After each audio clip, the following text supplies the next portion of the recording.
Om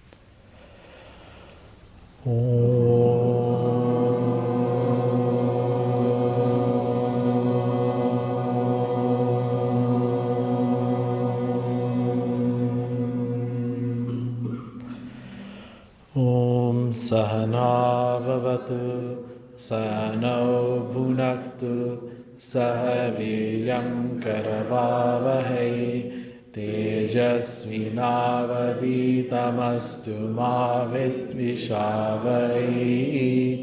Om Shanti Shanti Shanti.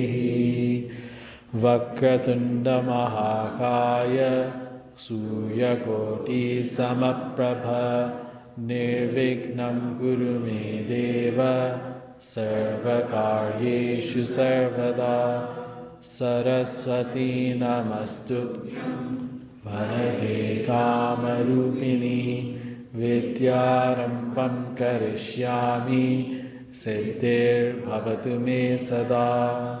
Gurur Brahma Gurur Vishnu Gurur Devo Maheshwara Guru Sakshat Parabrahma Tasmai Shri Gurave Namaha. Samasta Janakayani Niratam Karunamayam Namami Chinmayam Devam Sadgurum Brahma Vidparam Sadgurum Brahma Vidparam. So please turn to verse 13 and we will chant verses 13 to verse 16 together.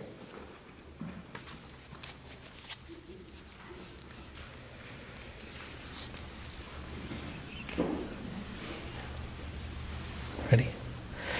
Together? Yajñashishtashinas santaha muchyante sarvakilvishaihi bhunjate te tvagham papa ye pachantyatma karanat. I'm going to change my pitch lower, okay? So let's do verse 14 now.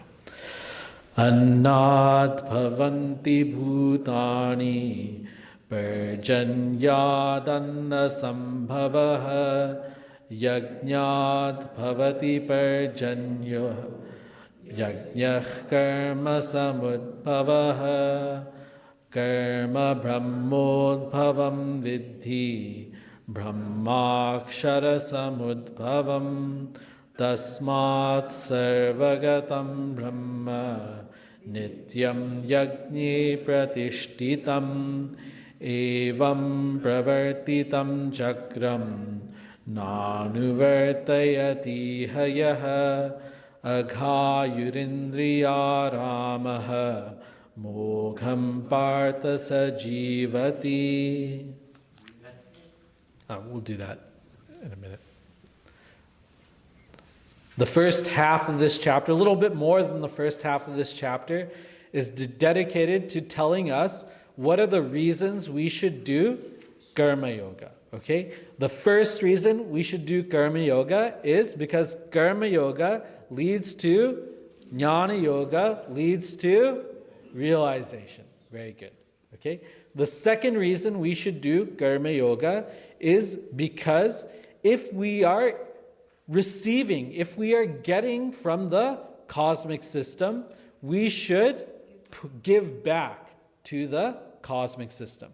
Don't take without giving. Then you become a thief. You're getting so much benefit from the cosmic system. A well-propered ordering society, whenever everyone does their yajna, then the nature is working well. You have a proper culture. So when you're receiving this bounty from the cosmic system, make sure that you contribute back. How do you contribute back? By doing the 5 yajnas. The first yajna is Brahma Yajna, our duty towards the Veda, our duty towards the scriptures, right? Our second Yajna is Manushya Yajna. Manushya Yajna is our duty to our fellow man. The third Yajna is Bhuta Yajna. Bhuta Yajna is our duty to all the other living creatures, such as animals and plants and nature as well, even the rivers, the mountains, all these things. Fourth one is Pitra Yajna. Thank you. Pitra Yajna is our duty to our ancestors. And fifth one is Deva Yajna. Thank you. Deva Yajna is our duty to the God, that God who's given us everything that we have, including this body, mind, intellect, and all our talents. We must show our gratitude by doing Deva Yajna. So these 5 yajnas, these 5 duties, when we do, then we sustain the universe. So much we're getting, we should give back. Third reason is that when it is essential for all of us to do our duty, to do karma yoga, because we are each individually an essential cog in the cosmic wheel. The cosmos only functions well when all of us are doing our yajna. We nourish the gods, we nourish the cosmos, and the cosmos in turn nourishes us. Okay? The beings, number 1, come from what? Beings, number 1, come from number 2, which is food. Food comes from what? Number 3 is rains. Right? Beings come from food. Food comes from rains. Rains come from what? Yajna. Number 4. Yajna comes from karma, our effort. Number 5. Karma comes from what? Vedas. Number 6. And Vedas come from God, from Ishvara. Number 7. So from Ishvara comes the Veda. From the Veda comes the karmas, what the rituals are and how we should do. From the karmas come the yajna. From the yajna is a performance of the ritual. From the yajna comes the rains. And from the rains come the food. And because of the food, the beings are sustained. The beings are born and the beings are sustained. So when we do our yajna, we nourish Ishvara, so Ishvara can give us rains and a proper focus, proper functioning cosmos and everything. That's like Deva Yajna. Then, when we do our duty to our ancestors, taking care of our elders who are still living, worshipping those ancestors who have passed, who are in the Pitra Loka, when we worship our ancestors, what it does is it shows that we give importance to elders, that we give importance to experience, that we give importance to the culture that our ancestors have given us. And it reminds us of that inheritance of culture and wealth we get from ancestors, right? Only because our parents and grandparents and great-grandparents, etc., have earned, are we able to make a living and earn as well, right? And only because they've sustained the culture do we have such a beautiful culture. And one day, we'll also be someone's ancestors. We have to remember that, right? So when we take care of our ancestors, then hopefully someone will take care of us, whether we're living or whether we're in some other loka also. So that reverence generates a love and a responsibility for maintaining culture, right? When we do Bhuta Yajna, when we take care of the beings, the nature, then the nature takes care of us. When we don't take care of the nature, then the nature, lets us know that we're not taking care. Okay? Next one is what?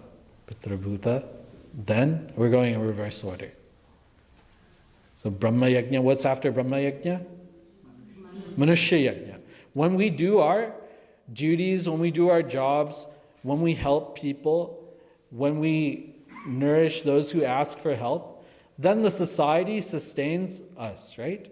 Only if everyone is doing their job in the society can we have food, can we have electricity, can we have various services, can we have all the nice things that we want to buy at the store, and so many other things. Everything that we can obtain is because of other people doing their job. So we have to do our job as well. If we nourish the society will nourish us, right?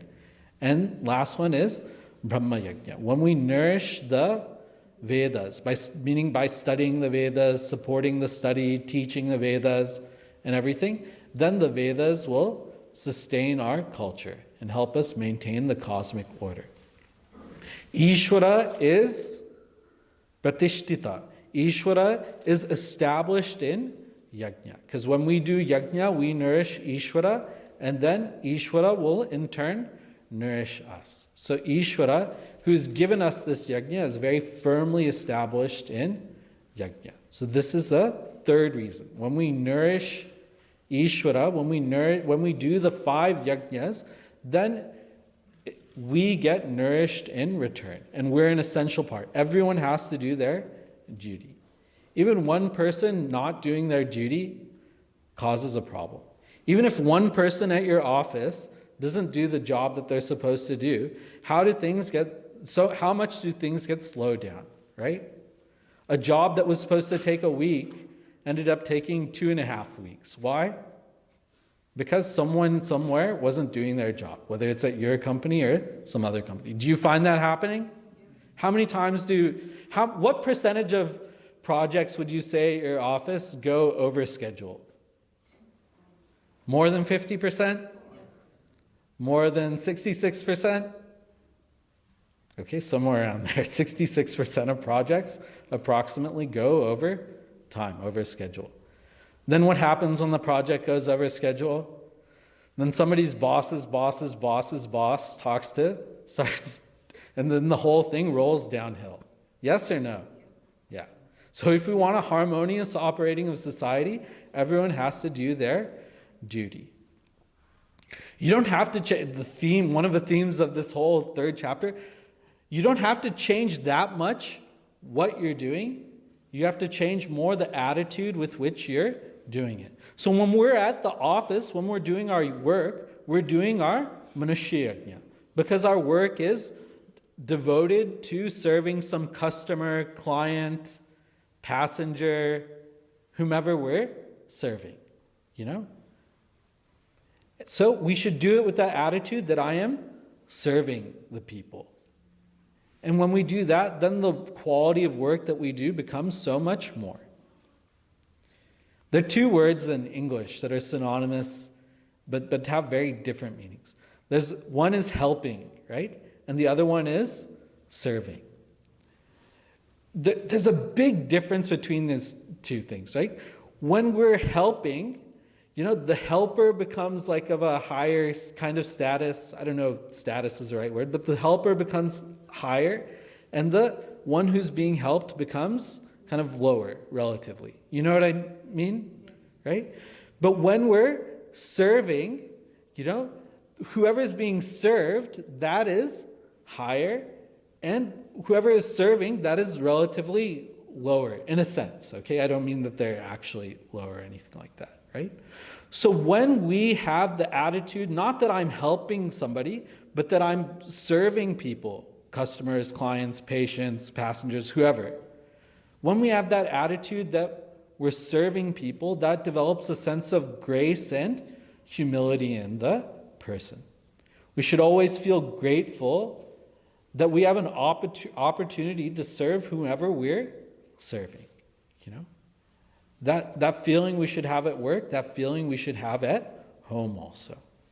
I'm so grateful that I have the opportunity that I have a house that I have the opportunity to maintain and serve, that I have children that I have the opportunity to maintain and serve, that I have a husband and wife that I have the opportunity to maintain and, not maintain,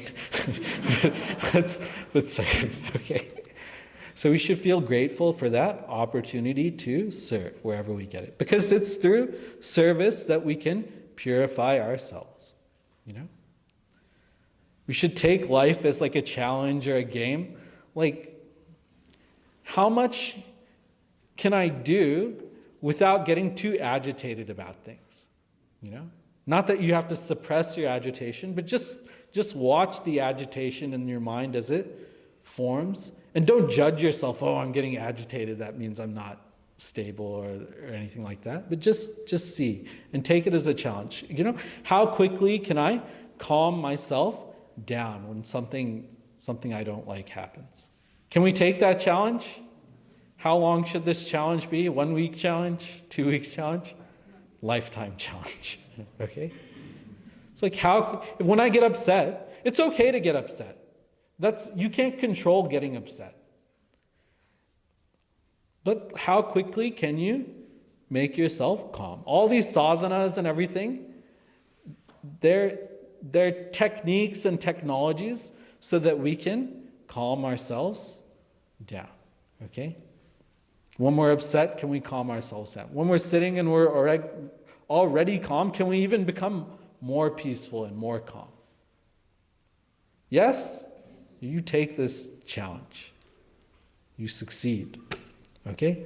So the third reason was, when we nourish the cosmos will nourish us. Evam pravartitam chakram nanuvartayatiha yaha aghayurindriyaramaha mogham partha sajivati. When we serve, when we do our duties, when we do our yajna, life is fulfilled. Life becomes more full. Life becomes very meaningful.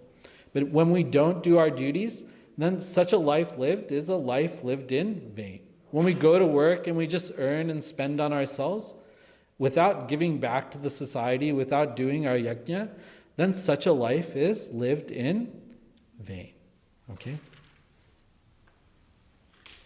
At home, we should do our Brahma Yajna. We should chant something. Not necessarily Veda it has to be, but some shlokas we can chant. We should do our Deva Yajna. We should worship God. And we should do our Pitra Yajna. We should remember our ancestors as well. Okay?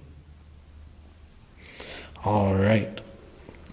Then, Arjuna thinks, so much, everything is duty, duty, duty. Is there anybody who doesn't have to do their duty? And do I belong to that category? Please tell me. Is there any exception? Is there any exemption from doing duty? So Lord Krishna says in verse 17, let us, I'll chant, we did last time, but I'll chant verse 17, you please repeat.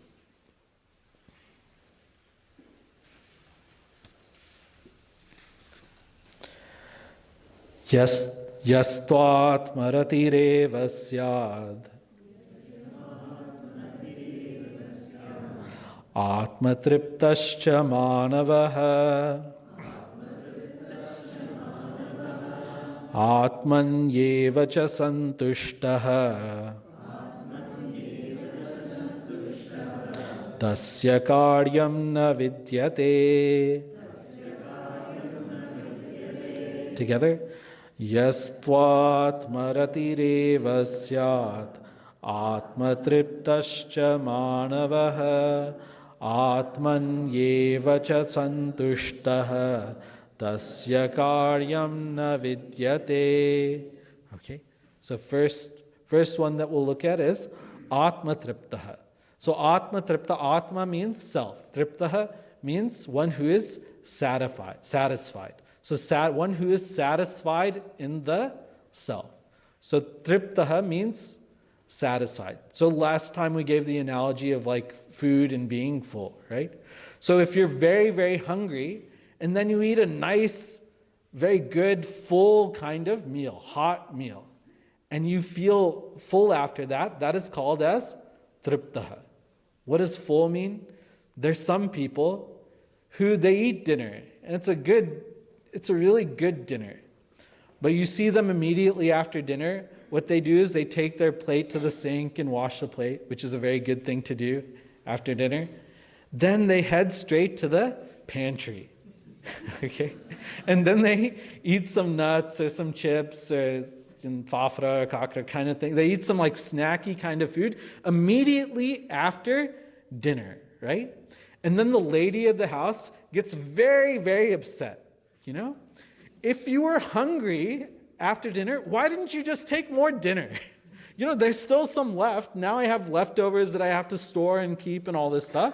And then we have to eat it tomorrow, and I have to warm it up. Why didn't you just eat more dinner? Why are you eating snacks? Do you see it sometimes?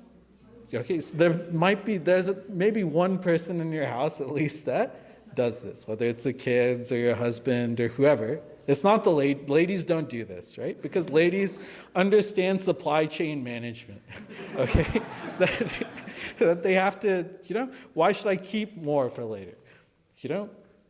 But please don't overfeed people also. That's all. So that person who eats a snack after dinner, such a person is not tripta. Such a person is not satisfied. This is a counter example, okay? But one who is satisfied, they don't want anymore. There's that sense of completeness. One who's atma triptaha, they have that sense of completeness in the self. There's no object that I can get. There's no emotion that I can feel. There's no idea that I can understand that is going to make me more happy or more fulfilled than the way that I feel now. That person is complete and always complete. They are so satisfied in the infinite bliss of the self. Right? Infinity plus one is what? Infinity minus one is what? Infinity. You cannot add anything to their happiness. You cannot take anything away from their happiness. They are fully complete. So Atma, Triptaha, gives that sense of completeness in the self. Okay, what is Atma Santushtaha? So Santushtaha is that sense of enjoyment. Like you're very hungry and then you eat a meal or you eat something which is a delicacy which you really, really like. So last time I gave the example of galadi. So galadi is a very, very rare thing to get to eat. Only in Jammu you'll find that. And like I said before, it's like a cheesy, it is cheese. And it's very salty, and it's a little bit on the dry side, and it has a very savory kind of taste. Yeah? Some people like savory taste, some people like sweet taste, some people like very spicy taste. I don't like spicy taste. I like that very savory kind of full taste. And just when it's like super freshly served, and it's hot, and the texture is so nice, okay, and it's like all those things, and that fullness, it has that heaviness to it too. So it kind of sits in your stomach, but in a good, satisfying kind of way. When you eat, you should really eat. Don't look at your phone and eat. And sometimes just sit by yourself and when you eat, really get that sense of enjoyment of the food, from the texture to the taste to the temperature to just how it overall feels in your mouth, what it is when it sits in your stomach. Really, do you enjoy food when you eat it? But enjoy in a more deep way. You have to enjoy. So enjoy in a deep way. And when you enjoy the food, someone was telling me you digest the food better. And when you worry about cholesterol and all these other things when you eat the food, you don't digest the food as well. You should eat the right foods, okay? I'm not saying go crazy and eat all unhealthy kind of foods. But you should enjoy. When you enjoy the food, you find yourself to be, one, you're happier when you enjoy the food, and second is you digest the food better, right? Another food that I like that I don't get to eat very often is one called funnel cake. Have you eaten funnel cake before? And there's no restaurant, or the very few restaurants probably that serve funnel cake, so you only get it when you go to Six Flags or amusement park or Trail of Lights or something like that. If you go, you can get that funnel cake. And what is funnel cake? It's not flash fried, right? Because they just put it in and they immediately take it out. It's that flash fried kind of dough, and it's in a very stringy thing. And what do they put on it? All this powdered kind of sugar, right? And do you like funnel cake or no? How many of you like funnel cake? How many of you love funnel cake? Okay, so that kind of enjoyment you get when you eat that kind of food, whatever food it is that you really like, that is called as santushta, right? So that's santushta. Now, we're not here to talk about funnel cake and kaladi. We're talking about atma santushta. So that joy that you get when you are totally in that bliss of the self, that joy in which the agitation of the mind is so less or even completely gone, And even that dullness of in deep sleep state, there's no mind also. There are no thoughts in the deep sleep state, but there's that dullness of ignorance in the deep sleep state. It's very relaxing, it's very nice, but it's still a very dull, kind of empty experience. But in the deep sleep state, or in the state of realization, there's that full effulgence, that bliss of the self, which is untainted, unagitated by anything whatsoever. So that joy of the self itself, that ananda, that bliss, not only is it complete, but it's so joyous. It's so perfectly happy. The happiness has been turned up not to 11, but to infinite, to an infinite level. Okay, so that Atmani eva santushta, that joy experienced in the self, that joy of meditation, that joy of the silence, that is Atma santushta, Atmani eva santushta. Then what is ratihi? Ratihi is reveling. Okay, so that reveling, like when we're remembering funnel cake or galati or whatever, that reveling, sometimes you just remember something and you feel so happy about that. That reveling gives the sense that joy, that happiness is infinite. It keeps going on and on and on, like the Energizer Bunny. Remember those advertisements from 30 years ago? Who will remember? It just keeps going on and on and on and on. That complete consistency and always nature of the happiness. Okay? So that is that Atma Ratihi. For such a person who is satisfied in the infinite bliss of the self, who is experiencing so much joy, not overwhelming, but infinite joy of the self, and who is always experiencing such joy, Karyam na vidyate. Tasya karyam na vidyate. For him, there is no duty. For him, there is no need to do any yajna. There's no need to do any duty. One, the first reason for doing karma yoga is so that you can do jnana yoga and get realization. But if someone is already realized, do they need to do karma yoga? Yes or no? No, they've already reached the goal. They've already fulfilled the purpose of doing karma yoga, which is realization, so they don't need to do karma yoga.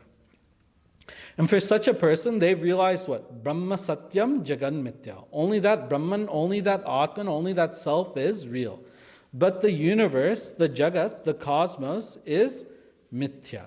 It is an illusion, right? So for such a person, there's no need, there's no feeling that they should do karma yoga.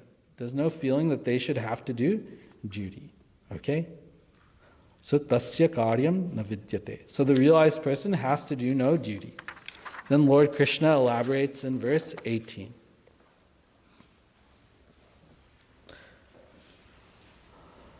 Naiva tasya kritenartaha na kriteneha kaschana na chasya sarva bhuteshu kaschid artavya pashrayah. Together. Naiva tasya kritenartaha na kriteneha kaschana na chasya sarva bhuteshu kaschidartavya pashrayah.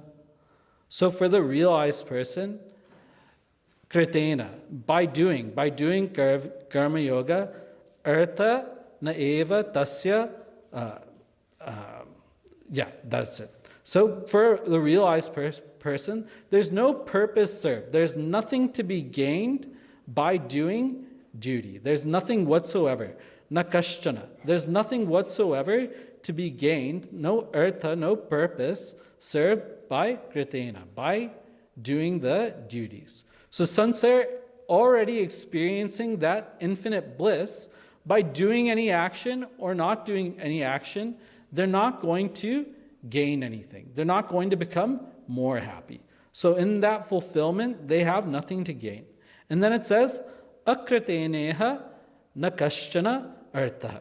There's nothing whatsoever to gain also or to lose by not doing. So by not doing their duty, there's nothing to lose also, right? So nothing to gain and nothing to lose. They're already fulfilled. If you're already infinitely happy, you don't have to do anything, and you don't have to not do anything. But what are you talking about? You still have to eat, you still have to breathe, you still have to drink some water. See, for the realized person, what have they realized?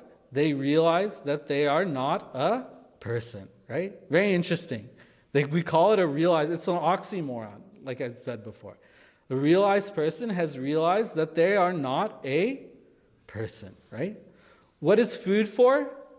Food is for the body, right? Food, water, air, these are things are for the body. So they know that they're not the body.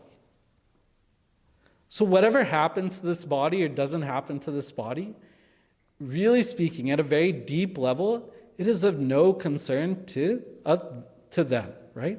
Matters of life and death are only matters of life and death for the body and the mind. But for them, they know they are not the body, mind, and intellect. So if they choose so, it doesn't matter whether this body gets sustained or doesn't get sustained. They've achieved the goal of their life. And as such, for such a person, they are not dependent on any being for any purpose. Artha vyapashrayaha. Artha means purpose. Vyapashrayaha means dependent. Right? So, na kaschid artha vyapashrayaha. There's no purpose and there's no dependence sarva bhuteshu on any being. So for a realized person, there's no dependence on any other being. There's no purpose that any other being can do for them. So they're completely independent. They're not dependent on anybody else for food and water or anything else or service, because they're not dependent on even being alive itself. They fulfilled the purpose of their life. That doesn't mean that all realized people immediately upon getting realized, stop living or do jala samadhi. Sometimes you'll see some realized people, they'll just walk into the river and then take samadhi, mahasamadhi there, So that doesn't mean that.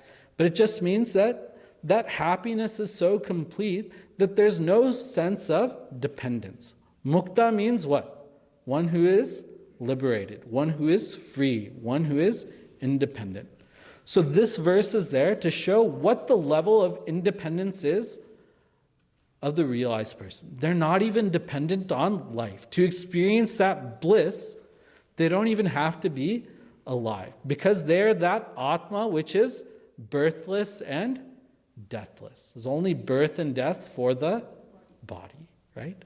But that bliss is experience, that experience of a realization is an experience of Atma without the body, without the mind, and without even the ignorance of deep sleep. It is an experience of Atma alone. So they're that Atma alone. They're not dependent on anything. Okay? Clear? Okay. And then Arjuna said, am I such a realized person that I can be exempt from duty? Verse 19. Tasmad asaktas satatam karyam karma samachara asakto hyacharan karma paramapnoti purushaha. Together. Tasmad asaktas satatam karyam karma samachara asakto hyacharan karma paramapnoti purushaha. Tasma. Therefore, Arjuna, because only realized people are exempt from doing karma yoga, and because you are not a realized person, Arjuna, karyam karma, do your duty. So fourth reason for doing duty is that because you are not realized. It's very similar to the first reason, but fourth reason for doing duty that Lord Krishna gives is do your duty because you are not realized yet. And how should that duty be done? Satatam. That duty, satatam means always. That duty should be always be done. Or should be done every day. Every day, do your duty. All the things that you're supposed to do that every day. Satatam. And samachara. When you do your duty, you should do your best. Samachara means like do it, conduct yourself very well. Do your best when you're doing your duty. Why should you do your best when you're doing your duty? Why not just just do it, you know? But why should you do your best? Who can tell? Duty is expression of what? No regrets. No regrets, right? If you do your best, you won't have any regrets, right? Oh, I could have done this better. Very good. Very nice reason. Why else should you do your best when you do your duty? That's it? No regrets? It's the right thing to do because it is my duty. Okay? Why else do we do our best? Duty is an expression of what? Duty is an expression of service. Very good. So because we should serve others. Okay? Why else should we do our best when we do our duty? Love for God. A sense, it is out of love, out of dedication, a sense of gratitude for God. If someone gives us a really nice watch, right? If someone gives us like a Rolex or an Omega, how much do we thank that person? Think on your birthday or your anniversary, someone gives you a really nice present, a Rolex watch. Everyone knows Rolex, right? What will you say to that person? And will you just say thank you like that? What will you say to that person? So you really like such a nice thing, thank you. So for the watch, we'll really profusely thank. Yes or no? Rolex watch, okay? Not the Casio watch, okay? But what about the one who's given you the wrist where you wear that watch? Right? What would you rather have, wrist or wristwatch? If you choose a wrist, right? So for the one who's given us the wrist, for the God who's given us the wrist, so much we should be grateful to the God. And our duty is an expression of that gratitude. And when we're truly grateful, we'll do our best. Yes or no? Yes. Okay, we'll do our best. So we should do our duty always, and we should do our best. And we should do our duty asaktaha, without attachment, with detachment for the results, right? So when we've done our best, we know that there's nothing else we could have done. So whatever result comes, we'll be happy with that result. And because we've done that duty with so much love for God, we'll know that whatever result gives us, that'll be whatever God thinks is best for us. Yes or no? Does this point sound familiar? This is points number 4 and 5 of what is Karma Yoga. Do your best is point number what? 3. Dedication to God is point number 2. Gratitude towards the Lord is point number 1. So you see in this verse, all aspects of, or at least those 5 aspects of Karma Yoga have been covered. Yes? Yep. Oh my gosh. All right. So, tasmad asakta satatam karyam karma samachara. Then it says, asakto hyacharan karma paramapnoti purushaha. So one who does their duty, one who conducts themselves, one who acharan, who practices the karma, the duty, asaktaha, with this sense of detachment, paramapnoti purushaha. Eventually they will attain realization. They'll reach that supreme bliss. So one who does karma yoga, eventually they'll do jnana yoga and they'll become realized. Okay? So therefore, Arjuna, the fourth reason you should do karma yoga is because you are not realized, and one who does karma yoga eventually will get realized. Just in case, Arjuna, you thought you were realized, you are not. And Lord Krishna is telling us also, not just picking on Arjuna, okay? He's telling us, if you want to get realization, please do karma yoga. Clear? All right. Now Arjuna must be thinking, am I the first person Lord Krishna has... Yeah, go for it. Loud. What was the whole deal about appreciating your wrist? Is it so that versus the Rolex? Is it because you should appreciate what you have and make you have better? You're not appreciating the wrist. You're appreciating the one who's given you the wrist. Okay. So God has given you the wrist, right? God has given you this body, yes? And your body came from your parents came from your grandparents, but eventually everything came from God, right? God has given you this mind which has the capacity to think. Rolex comes from God too, right? But immediately you're grateful to, if someone hands you a Rolex, you don't say, thank you, God, for giving me this Rolex, right? That would be quite rude, right? You thank the person who's given you the Rolex, yes or no? But God has given you the Rolex, that's fine too. You can appreciate God for Rolex. Does it make sense? Your hand is like this, so it means it doesn't make sense. Oh, gotcha. Is the point understood? Okay. Then Arjuna, going to the next verse, he's saying, is this the first time a lot of people are walking in and out? It's a little bit distracting. Okay? Arjuna says, am I the first one this karma yoga is being told to? Am I the guinea pig for this methodology? So Lord Krishna says, no, you're not the first one this karma yoga is going to. Two boys are there, very good friends that are there. And the first boy, he gets a new puppy. And he comes and he tells the second boy, come play with my puppy, pet my puppy. And the second boy, he's very good friends with the first boy, but he knows this boy, he rarely ever shares everything. He won't even share his toy car or anything like that. So the second boy asks the first boy, will the puppy bite? Does the puppy bite? And the first boy says, that's what I want to figure out. So Arjuna's wondering, am I the first one who this karma yoga is being told to? So Lord Krishna answers. Verse 20. Karma naiva hi samsiddhim astita janakadayah loka sangrahamevapi sampashyan kartum arhasi.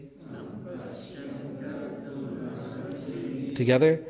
Karma naiva hi samsiddhim astita janakadayah loka sangrahamevapi sampashyan kartum arhasi.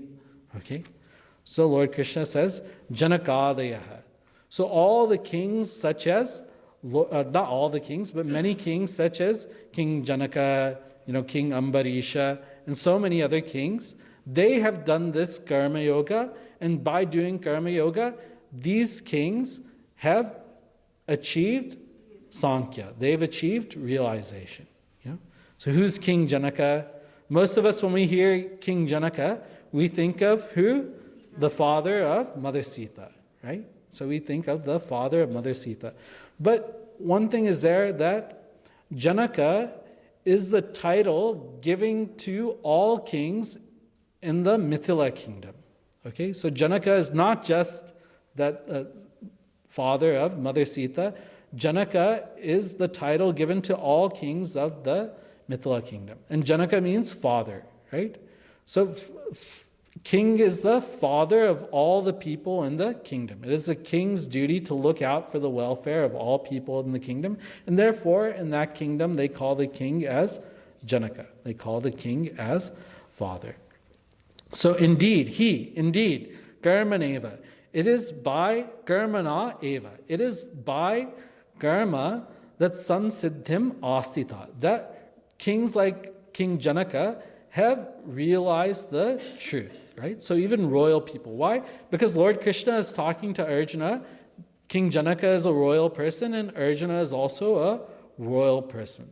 So King Janaka, he didn't say, I'm so busy with administration and there's so many things you have to do as a king. At that, not the kings that are there nowadays, but at that time, kings had to run the kingdom. Nowadays, most kings around the world are just like figureheads of the kingdom, right? Like King Charles, no, I should not take the name, right? So, but kings back in that time, they had actual duties. They had so many things that they had to take care of, whether it's domestic issues or issues with other kingdoms, so many things they had to focus on. You know, as many things or more things than a president. So many meetings they'd have to have with ministers and everything like that. So the king didn't say, you know, I'm too busy to do karma yoga, or I'm too busy to focus on my realization. Even kings like King Janaka, they were able to achieve the truth.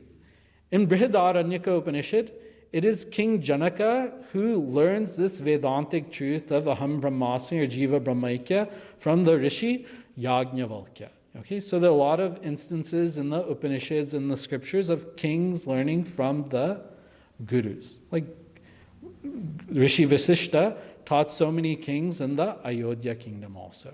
And they were able to get realized. So Arjuna, you're not the first person, and you're not the first royal person also to use the technique of karma yoga in order to get realization. So many kings before you have gotten realization. So don't think that you're the first person, and don't think that you're too busy to get realization, okay? And if a king is not too busy to get realization, what to say of us also? We're not that busy like a king or a president or something. Okay, so we should also strive for that realization. So fifth reason is karma yoga is not some new, innovative technique for getting realization. It is a time-tested and true technique for getting realization. So that is the first half of the verse. Then in the second half of the verse and the next verse comes the sixth reason for getting realization. Should we recap the reasons for the reasons for not realization, the reasons for doing karma yoga? What is the first reason for doing karma yoga? It leads to jnana yoga and leads to realization. Yes?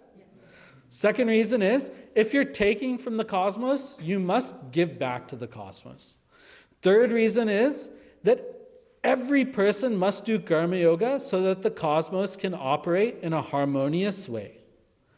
Fourth reason is that, it's good that we're recapping so that I also remember.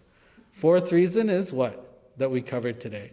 That you are not a realized person, and in order to get realized, you have to do karma yoga. And since you're not realized, you do karma yoga. Okay? Fifth reason that we've covered is that it is a time-tested technique and method for getting realization. Okay? So what is the sixth reason? Loka sangrahamevapi sampashyan kartam arhasi. So, kartam arhasi, you should do your duty. You should do your karma yoga, sampashyan, seeing what? Keeping in mind what? Loka sangraha. What is loka sangraha? Loka here means people, all the people. And sangraha, sam means very well, and graha means holding. So, loka sangraha means holding the people very well. Meaning, you're a leader. Arjuna, you have to lead the people. You have to look out for the people. You have to guide the people on the right path, make sure everyone is doing the right thing. And as a king, you should ensure everyone is doing what is right. Right? So you have to lead the people. So keeping in mind the welfare, the benefit of the people, especially as a king, especially as a leader. We may not be kings, but maybe in our workplace, we're leaders there. In our home, we're definitely a leader. Keeping in mind your role as a leader, you should do your duties, right? So for the sake of the people around you, for the people that you lead, you must do your duty. Because only if they're guided right can people be happy. Can people have their welfare taken care of? Yes? So Lord Krishna expands on this in the next verse. Verse 21. Yad yada charati shreshtaha tad tad evetaro janaha tad evetaro janaha sayat pramanam kurute lokas tadanuvartate. Together. Yad yada charati shreshtaha tad tadevetaro janaha sayat pramanam kurute lokas tadanuvartate. Arjuna, you are shreshtaha. Shreshtaha means like you're the best, but shreshtaha here means you're a very noble person. You're a very honorable person. You are a very famous person also. People in the society look up to you. Whatever you do, everybody copies, right? So like whatever shoes Michael Jordan wears, everyone wants to wear those shoes. And he's probably made billions of dollars selling those shoes, right? You see on the social media and Instagram all these influencers, right? So whatever they wear, people like to wear. Whatever cosmetic products they use, people like to use. Whatever dances that they do, people like to do those dances. However they decorate their house and organize their things, people like to do that, right? Whatever restaurants they recommend, people eat at those, right? Is this what influencers are today? Okay, so these influencers on Instagram, they literally have what is called as followers. So there's influencers and followers. Arjuna, you may not have social media, but you are an influencer in the society. Whatever you do, everyone's going to do. Arjuna, if you do karma yoga, everyone will do their karma yoga because they'll know that's a good thing to do. Arjuna, if you run away from this battlefield and go to the forest and meditate, everyone is going to follow you into that forest and meditate also. That is the power of branding. That is the power of influence, right? So, Arjuna, do your karma yoga because if you do karma yoga, then people will follow you, people will copy you. Yad yad acharati shreshtaha. Whatever it is that a great person does, acharati, however it is that a great person conducts themselves, tad eva itaraha janaha, then other people, they will do only that. Okay? So people will follow whatever your good influence is. Sayat pramanam kurute.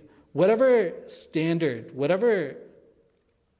standard's the right word. Whatever standard that this person sets for the society, whatever benchmark, whatever high point this person sets for the society, lokas tad anuvartate. The people will follow that only. Okay, so Arjuna, it is your responsibility to the society to lead them, to lead by example, because they will follow you. Whatever you do, people will do. Okay, especially Arjuna is such a great person. And you may think, I'm not Arjuna, I'm not famous. I have 0 followers on my social media. No one's following me, But each and every one of you should know that you are all shreshtaha. For your children, all of you are shreshtaha.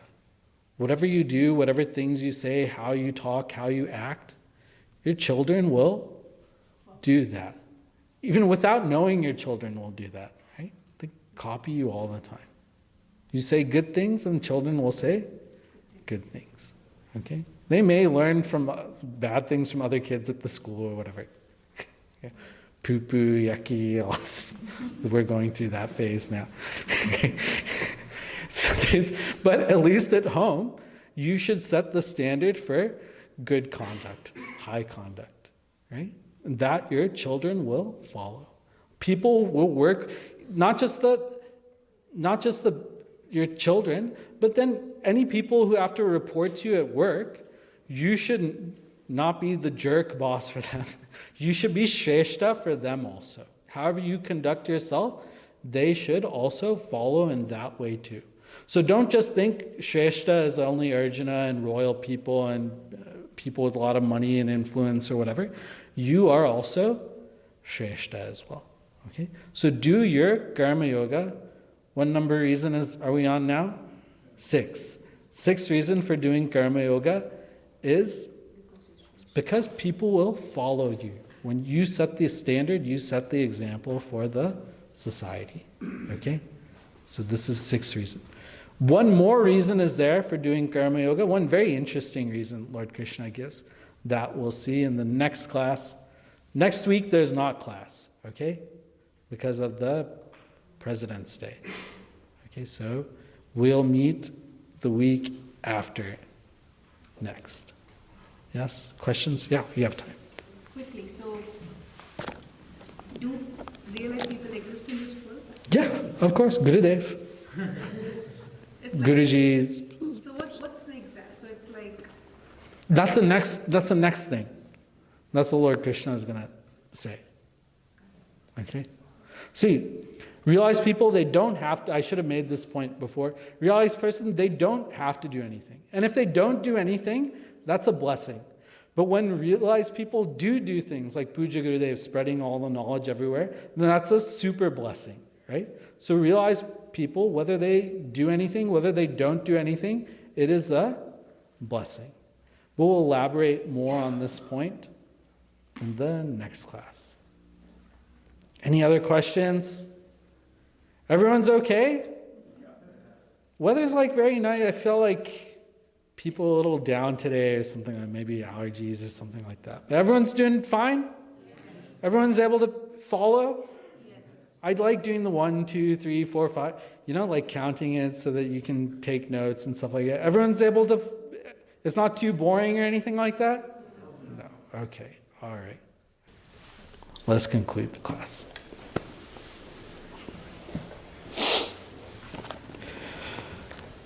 Om Purnamadav Purnamidam Purnaat Purnamudachyate Purnasya Purnamadaya Purnameva Vashishyate.